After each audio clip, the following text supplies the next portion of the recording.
You're listening to the Business Wealth Impact Podcast, your source for empowering information and cutting-edge ideas from the world's top minds. I'm your host, Jeanne Amlour, founder of seven-figure coaching company, Jeanne Amlour International. Join me on a journey to unleash your potential and create your highest success.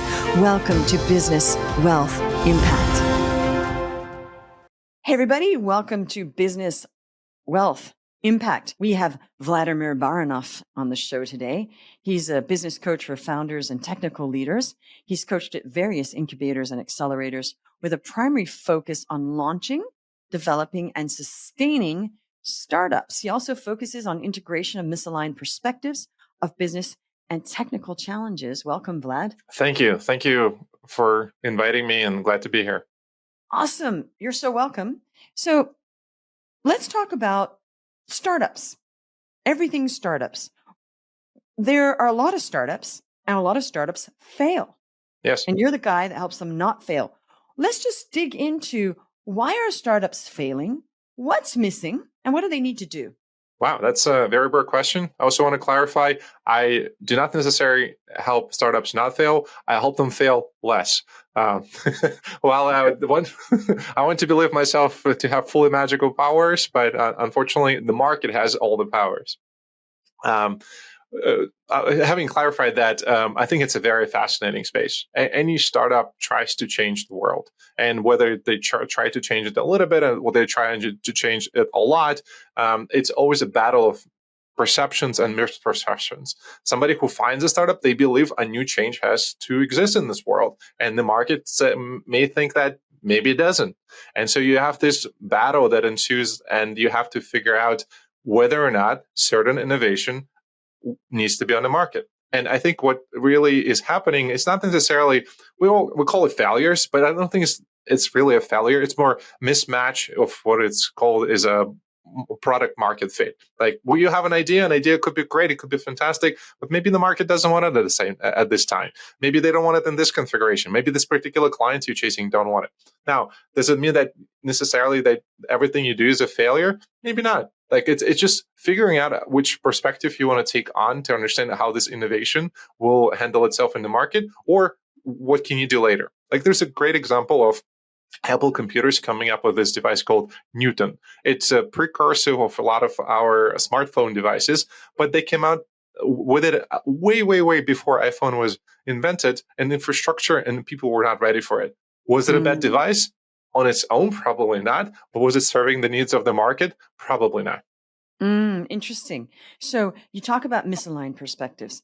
So how do people know if their perspective is misaligned, and how do we align?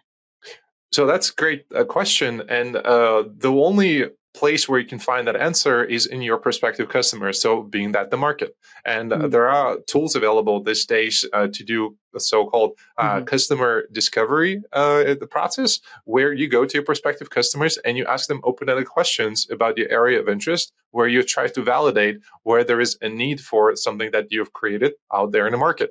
And if you are not able to find traction, which could come in form of just validation, people getting excited about your idea, people prepaying for your idea, maybe it's not a good idea to move forward with this particular innovation. Also, there's a program where you can plug all the stuff, and then this AI comes up with all sorts of competitors, whether it's been done before. Do you know that program? What's that called? So I don't know that specific program, but absolutely usage of AI is proliferating when it comes to innovation. And it's a really big data set that you can query against and come up with certain competitors. But unfortunately, if AI was not trained on your competitor set, they might not have all the information. So perhaps the things that you're looking at might not necessarily reflect the reality, especially a lot of ideas and a lot of smaller startups that have not seen the light of day yet. You will only find them at small conferences or at pitch competitions in order to understand whether or not they're your true competition. But I think, and I can't remember. I'm not being very helpful to the listeners right here, but a startup coach showed me this, and it was mind blowing that you basically plug it all in, and it tells you whether there's they can find competitors, exactly the all the websites of the competitors, the everything, and it does it in 1 minute. Okay. It's saving a lot of time. So folks, if you're going to do a startup, make sure you find those AI programs, do some fishing, so that you don't waste weeks. Because literally, I had an idea, and he goes, "Let's plug it in." Yeah. In 1 minute, we found all these competitors with similar things and what was happening with them, Yes. how they're marketing it, market share, everything came out. Yeah. Mind blowing. So Yeah. that's saving a lot of time. Just Absolutely. using it, right? Absolutely. Using AI is amazingly fantastic when it comes to research. Mm. You just have to understand what the data the AI was trained on and Mhm. whether or not you can go back to the source of where the original data came from. Okay. And I also believe a lot of functionality we just mentioned for that specific tool is Mhm. probably available through the general foundational models too, depending on the questions you ask. Right.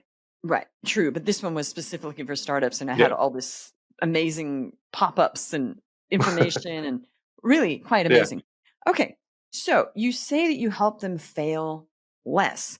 How do startups fail less? What do they need Yes. to do to fail less? Yes. So the first thing is they have to redefine what failure means to them. Especially the founders who are first time believe that they have to have something completely perfect to move with that step forward. Let's say you're doing a marketing campaign. Let's say you're doing sales outreach. Let's say you're doing a product design. They believe they have to have it so perfect before it starts touching the clients or touching their audience. And they sort of waste a lot of resources and time because when they go with that, what they think is perfect to the market rejects them. Mm. And they might not know why. The best way is to adopt an iterative mindset. So you're not necessarily failing, you're just proving an experiment that you set up. And that Mhm. experiment needs to be as small as possible in order Mhm. for you to validate against your audience, against your market. Let's say Mm. if you have a product, let's say it's a hardware product, you actually don't need to use any metal. Just 3D print it so it's in your hands. People can see what it looks like and go Mhm. out and ask them questions. Mm. The questions will give you more data, and it's like a radar. It will give you an indication in which way Mhm. to continue innovating. And Mm. so this is kind of a first thing. Like you have to redefine the failure. In the end, failure is something binary, but in reality, there is really no such a thing. Because if you Mm. thought about something, you created something, Mhm. you were successful at creating it, but you Mm. might perhaps created it in a way that the market was not liking it. Now, is Mhm. that really a failure? Not necessarily. There's so many different perspectives you can take a look at it, and that's the first step you're going to have to do. Well, I love the way that you are, reformatting and reframing failure, but let's just look at it from a startup person's point of view. They've raised some money and it doesn't work, and they Hmm. lose the money and they Yeah. spent a few years. Yes. That's probably not fun, right? No. No. Mm. No. I mean, well, you can still have a lot of fun losing money. Well, But sure. But what it I mean depends. is, you could say, well, that's not really a failure. And they'd be like, well, it kind of is Yeah. because, it didn't work and it was years and money. So they're probably not going to feel great about that. And I'm guessing you're helping them not to have huge failures like that, where it's time, That is money, and correct. Yeah. energy, right? Okay. Do you help people to raise funds as well? Yes. So I definitely help them with understanding perspectives of the investors. Hmm. I occasionally make introductions, but they're unnecessary because a lot of startups which come to me are not necessarily in the industry of my network. Mm. And I provide them with skills with reach out and finding those investors. Okay. Thing That's is, important. yeah, there's many out there, and if you have not asked the universe the question where the investors are, you're probably Hmm. not going to find it. And especially that is Right. true when for the first time investors. Mm. No, I Oh, the feel first like time founders. Sorry. first time founders, I feel like their mindset is like, who me, right? And a lot of people won't give first people money because they want people that are seasoned. So they've just got to keep going till they find those people that are going to give a first time founder some Yes, money, right? that is And true. And when usually it's people that are not so worried about whether they lose their money or not. yes, of course, and Right. this is where it comes in understanding of risk. In a Hmm. sense, you as a startup founder, you are running the experiment which investor might not be able to do on their own, and Hmm. thus together you accept that risk. Mm. You mentioned that somebody might invest more likely with a seasoned investor. That is true, but the Hmm. equity in that startup would be much more expensive for an investor, and the outcome for that investment would be much lower than, let's say, Hmm. if they go with a new founder, but the idea which is more interesting and might be able to actually get somewhere, but a higher Mm. risk, of course, of negative outcome. Okay. So let's talk to that a little bit. If founders take too much money, and they give too much away. What happens sometimes is they do a lot of work And then years later, they own hardly any of the company. Okay. So what's your take on that of how much money to take in and how much to keep as far as ownership? Yeah, it's an interesting question, and I think it really depends on the context Mm-hmm. because perhaps you're there. It's very much depends on the personal priorities. Mm, Perhaps you're not there to get the biggest outcome of your startup. Maybe your mm, startup is around climate change. And in the mm, end, it's all about impact. And if right. your company accomplishes what you needed to accomplish, even if you sell it at some point and you don't get enough, you might be walking away satisfied from what you've got. Great point, actually. I'm Another thinking of it priority more could, from a business point of view and not yeah, just the. So that was actually a really good reframe that it wouldn't matter to a lot of people if their startup is all about creating impact and it worked and it didn't matter because they weren't trying to sell it and make a lot of money, yes. right? Um, Okay. another priority could be just for the experience. Let's say if you're a first time founder and Mm-hmm. you don't have an executive experience on your books, and in Mm-hmm. the end, after 3-4 years, you're ready to sell your startup, but you don't have enough equity.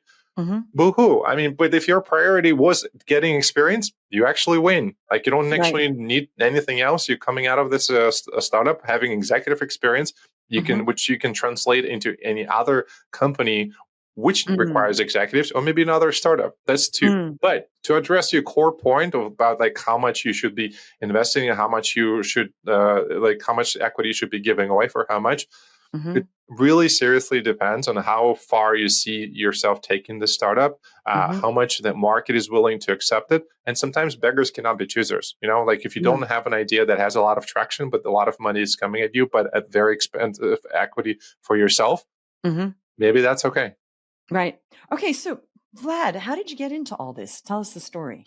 Yeah, that's a great question. So I started out as an electrical engineer, computer scientist. I used to build robotics in my college days. So that's Mm. kind of where my heart for all technical was acquired. But I ventured into fintech for about 15 years. I started on capital markets, building trading systems, and then eventually venturing on my own as a co-founder of a startup in wealth management, which we Mm. took from 2 people to 150. We sold it eventually to a large financial institution.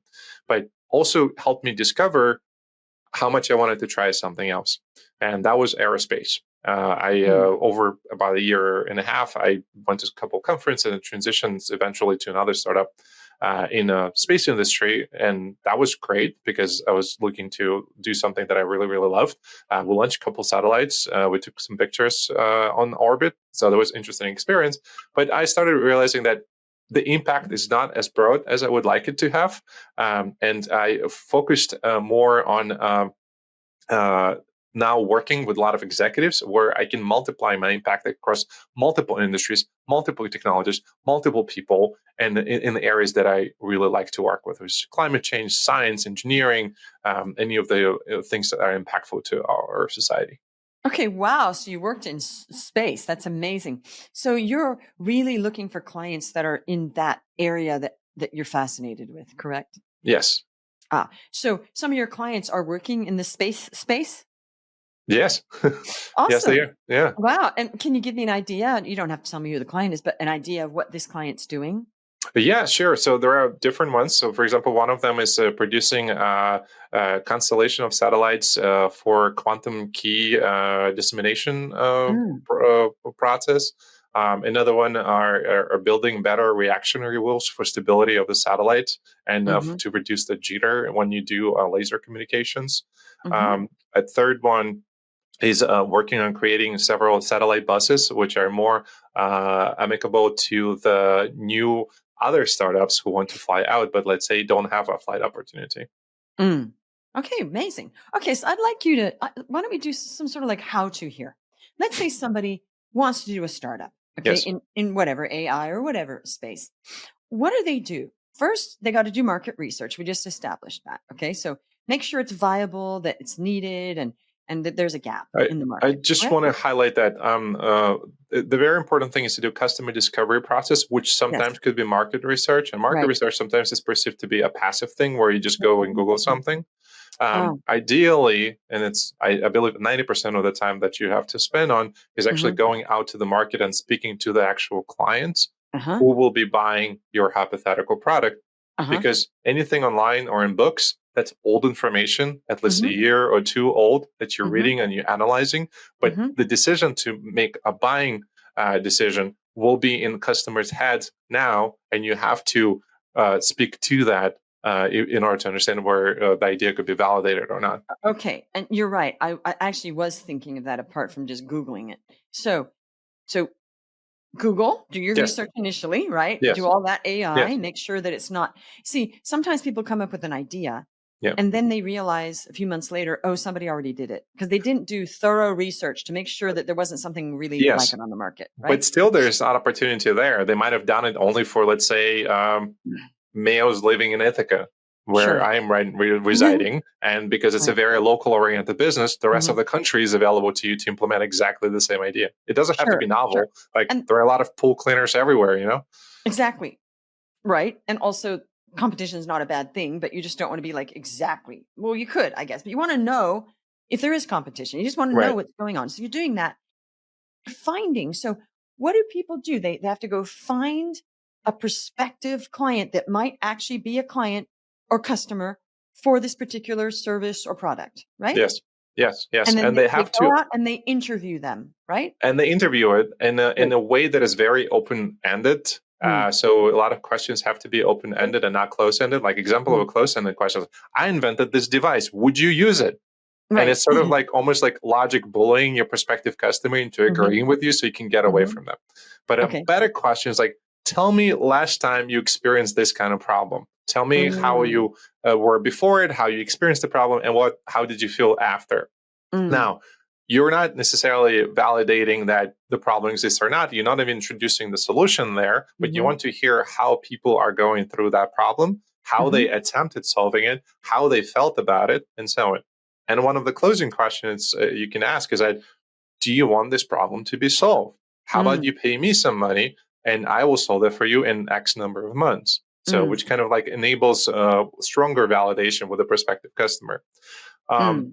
and Okay, sometimes so the wait, customer, wait, just hang on. So you just turned that into like pitching your coaching, but I'm talking about like starting a startup. oh So yeah, I know if, it's all the right, same. You it's kind all of the have same, to. but right, I get it. But let's just for the listeners, let's continue along the startup path, and then we'll talk Correct. about. I wanted to just make this clear because I thought, whoa, okay. So first of all, I love that because those questions are for all market research and all customer discovery. Right? Yes. Is hey, I've got this. Do you want it? No, it's how are you experiencing this? And then it could be, I mean, I'm sure, what is a solution that you would love? And then they Right. can say what, and sometimes they don't know because sometimes the answer is something they haven't thought of. And that's why it's a great idea. Okay. So Right. that's for a startup, right? Hmm. But then you were talking about using that like for a coaching or consulting business, which is not a startup, is then, oh, how would you like this to be solved? Hey, would you like me to come in and coach you? So I just wanted to Oh, I see. get I it. think I might have misconstrued, The question. miscommunicated. Oh, All those questions are part of the customer discovery because uh-huh. what it leads to, let's say if the customer comes up with a problem, and let's say hypothetically transportation, getting from Yeah, A to B, right? yeah. And say, I hate this, I hate walking, right? Mm, And you're inventor of a car or something like, right, hey, right. what if I solve this problem? All I have to do is just maybe put in gas or electricity into this car once in a while. They're like, oh my God, I will pay for that. Or maybe you invent a Lamborghini and you can say like, I have this fancy car to sell you to you. And you're like, no, no, no, no. My problem is not that huge. I'm not willing to pay Mm, that much in order to solve my problem. So this way you kind of judging, not mhm, judging him, you measuring the mhm, true impact that your product can make on their mhm, problem solving and mm. whether or not they actually want to solve that problem. Right. But I'm okay. All right. But let's pretend the startup were like a space startup. Sure. It wouldn't be like consulting. So we couldn't ask, hey, do you want me to come in and solve this? It would be You can still do that when you really? do briefings with space generals, because in the end, you have to talk to the client. And in Mm, this case, it would be the government, and the government, which is all um, issues requests for proposals, mhm, and they have also science counterparts who review all those proposals, and you can mhm, interview them. It's like, but the questions are slightly different. It's more like, mm, what capabilities from national security do you see need to be being developed in the next Yeah. couple of years, and it will tell you where the needs are. Now, they're not going to reveal all the information because some of it Mhm. is secret or top secret, but they can give you indication of which technologies have higher interest of being developed, and like Mm. hypersonic rockets or space point-to-point space transportation or solar-based Mhm. energy, space-based solar energy, something like that. And then you kind of come back and say, okay, I got a couple of these ideas. Which way do Mm. you think it's leaning? Now, it's slightly different customer interview than the one you'll be doing in open market, because Mhm. you in the government, you have almost like 2-3 customers that you have to work Mhm. with. In the open Yes. market, you have millions and billions Right. that you Right. can vary it, and you can carve out a niche for yourself. Great. So the good news is they could use ChatGPT and say, please give me a list of Yes, open-ended question regarding this that I yes, can ask people. That's yes, awesome. So we don't, absolutely. but I think that's gold, that I think people are asking the wrong questions. I think that it is trying to bully people into saying, yes, it's a great idea. This is a great idea. I got this research and now I'm going to get investors to give me money. I think people are not often not brave enough to look at the truth that maybe they will go down a path of Yeah, it and they might have to abandon it because yes, it's not a good solution, yes, or it exists, and I think there is a lot of that in all business starting. The people are like, absolutely. yeah, I'm just going to do this because they're just they want to just will it to work. And I think there's a lot about willing something to work, but with a startup, you can't do that because you're going to have other people's money. It has to be Yeah. very scientific and The, very fine tooth comb to go along. Would you agree? Like each step of the way before you start asking people for money. There's absolutely that, but also there is a nuance which actually I'm basing my coaching practice on. Is Hmm. because I work with a lot of scientists and engineers. We as a society and the system of education tell them after they get their highest degree that they kind of know everything, and Mm, it's maybe fault of their own, a fault of the society.